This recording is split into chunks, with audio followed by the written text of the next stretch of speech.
Kumusta ba ang garbo diha sa atong mga kasing-kasing?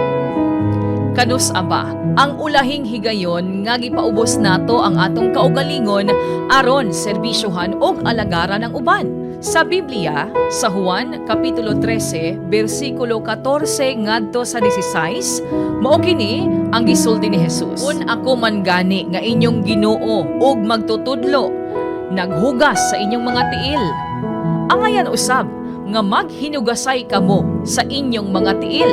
Gibuhat ko kini isip panag-ingnan aron inyo usab nga sundon. Sapagkat tinuod, sultihan ko kamo nga walay sulugoon nga mulabaw pa sa iyang agalon, ug walay sinugo nga mulabaw pa sa nagsugo kaniya." Hinaot nga karong Semana Santa, maghinuklugay kita mga igsuon sa sugo ni Jesus nga ipaubos ang atong mga kaugalingon, ug himayaon nato ang Ginoo sa atong mga kinabuhi sa matag adlaw. Mga kasama, kini si Radyoman Michelle Miral Galve, usa ka madaugon nga selebrasyon sa kamatayon ug pagkabanhaw ni Jesus nga atong Dios.